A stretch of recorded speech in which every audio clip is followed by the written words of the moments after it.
নমস্কার দর্শক, অনেকে আপনাদের প্রশ্ন যে দাবাং ভিডিও প্রশান্ত বর্মনকে পুলিশ হাতের নাগালে পেয়েও কেন ছেড়ে দিল, সেই স্বর্ণ ব্যবসায়ী খুনে তাকে আটকানো গেল না কেন, পুরো ভিডিওটা দেখুন, তাহলে বুঝতে পারবেন। প্রশান্ত বর্মন সেই ভিডিও মনে পড়ছে, যে ভিডিও দুর্নীতিগ্রস্ত, সেই ভিডিও ও ড্রিঙ্ক করে গাড়ি নিয়ে আসছিল মেয়েকি পাঞ্জাবের সামনে দিয়ে, এদের মুখে মাস্ক পড়ছে, লজ্জায় মুখে মাস্ক পড়ছে, ড্রিঙ্ক করে তার গাড়ির নাম্বার ইনি সেই বলবো টেস্ট করুন, একবার টেস্ট করুন, ওনার অ্যালকোহল টেস্ট করুন একবার। কাকে থ্রেট দিচ্ছ, কাকে থ্রেট দিচ্ছ দাদা?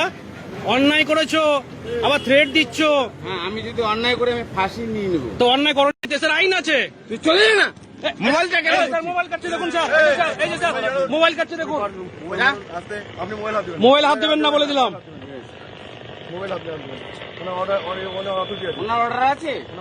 আমি পাবলিক, আমি পাবলিক। হ্যাঁ ভিডিও করো করো, হ্যাঁ করো।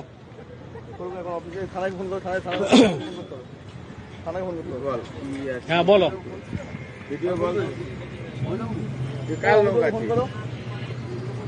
আমি আম আদমি, আমি বাঙালি, আমি ভারতীয়, আমি দেশের সংবিধানে বিশ্বাসী, আমি আইনে বিশ্বাসী, গণতন্ত্রে বিশ্বাসী। আমাকে কিন্তু রীতিমতো দেখে নেবো। হ্যাঁ কে আছিস, হ্যাঁ আমাকে থ্রেট দিয়ে চলে যাচ্ছে। আমি এটা কৃষকের ছেলে, পুলিশের সঙ্গে ইন্টারেস্ট নিচ্ছি। স্যার ড্রিঙ্কের লেভেলটা একটু টেস্ট করলে ভালো হতো স্যার। না মোবাইল নিন, ড্রিঙ্কের লেভেলটা টেস্ট করলে ভালো হতো। করবে তো, আসবে তো, পুলিশ নিয়ে যাবে তো। হ্যাঁ যাবে তো, আসবে। আমি তো অনুরোধ করবো পুলিশকে, আমি তো পুলিশকে অনুরোধ করবো, আমি তো পুলিশকে অনুরোধ করবো। জল খেয়েছো ভাই? হ্যাঁ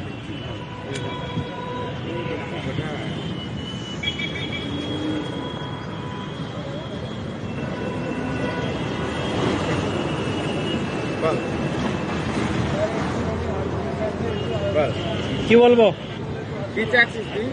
আমি চাইছি আপনি যে অন্যায়, আপনি যে অন্যায়টা করেছেন, প্রশান্ত মানে ফাঁসি যাচ্ছি। ফাঁসি কেন চাইবো আমি? না, যখন গাড়িতে অ্যাক্সিডেন্ট হয়েছে তুই ছিলি। শাস্তি হবে, অন্যায় শাস্তি হবে। এই ভাই বলবে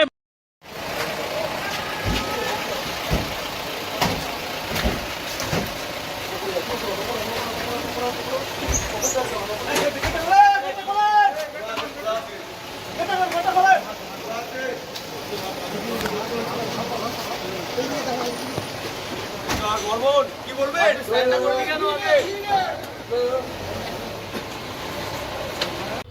তো দর্শক, আপনারা ভিডিও দেখলেন যে দাবাং ভিডিও প্রশান্ত বর্মন রাজগঞ্জের ভিডিও। তো ওনার বিরুদ্ধে স্বর্ণ ব্যবসায়ী খুনে মামলা এবং উনি মূল অভিযুক্ত। পশ্চিমবাংলার মানুষ আমরা সকলেই জানি, কিন্তু জানার পরেও এই দিন আমরা দেখলাম যে রাজগঞ্জের ভিডিও প্রশান্ত বর্মন তিনি কলকাতার সল্টলেকে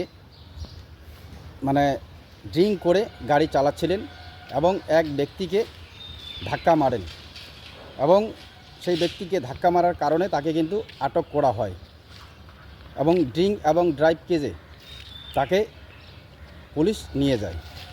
কিন্তু এখন সোশ্যাল মিডিয়ায় কিছু সাধারণ মানুষের প্রশ্ন এটাই যে তৃণমূল জামানায় মমতা ব্যানার্জির পুলিশ এই স্বর্ণ ব্যবসায়ী খুনে মূল অভিযুক্ত প্রশান্ত বর্মনকে খুঁজে পাচ্ছিলেন না, এবং সুপ্রিম কোর্ট থেকেও এই প্রশান্ত বর্মনকে সারেন্ডার করার নির্দেশ দিয়েছিলেন, আত্মসমর্পণ করার নির্দেশ দিয়েছিলেন। তারপরেও কিন্তু আত্মসমর্পণ করেনি এই প্রশান্ত বর্মন। তো এখন কথা হলো যে সল্টলেকের পুলিশ এই প্রশান্ত বর্মনকে হাতের নাগালে পেয়ে গেল, পাওয়ার পরেও কেন নতুন সরকারের পুলিশ ছেড়ে দিল?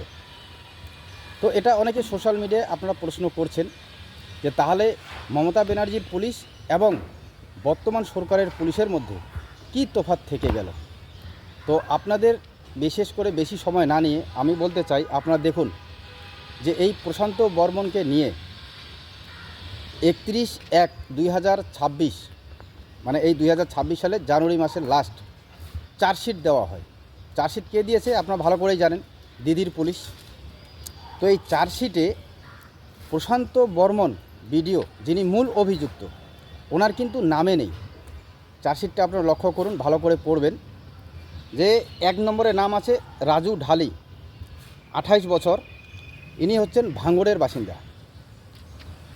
তুফান থাপা, 48 বছর বয়স, ইনি হচ্ছেন জলপাইগুড়ির বাসিন্দা। এবং সজল সরকার, 42 বছর, ইনি হচ্ছেন কুচবিহারের বাসিন্দা। 4 নম্বরে বিবেকানন্দ সরকার, এনার বয়স 25 এবং ইনি পুন্ডিবাড়ি ডিস্ট্রিক্টের বাসিন্দা। গোবিন্দ সরকার, 29 বছর বয়স, ইনিও কুচবিহারের বাসিন্দা। তো এই যে চার্জশিট তৈরি করেছে দিদির পুলিশ এবং 31/1/2026 তখন কিন্তু এই তৃণমূল সরকার ছিল, দিদি ছিলেন আমাদের মুখ্যমন্ত্রী। তো দিদির পুলিশ দিদির ভিডিওর জন্য এই চার্জশিট কোর্টে দিয়েছিলেন। তো যার ফলেই কিন্তু প্রশান্ত বর্মনকে আমাদের নতুন সরকারের পুলিশ হাতের নাগালে পেয়েও তাকে আটকানো গেল না।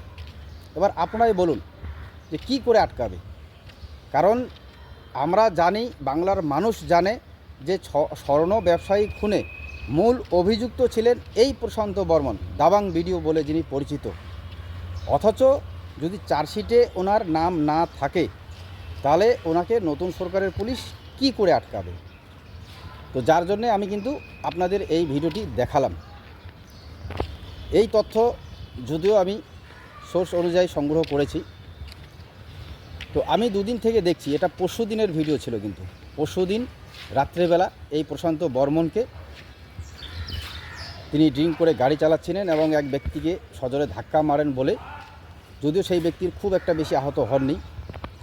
তো সেখানেই শাকিল আহমেদ বলে একজন সাধারণ মানুষ, সাধারণ নাগরিক, তিনি ভিডিও করেন এবং তিনি আটকে দেন। আটকে দেওয়ার পরে পুলিশ আসে এবং পুলিশ ওনাকে অ্যারেস্ট করে নিয়ে যান।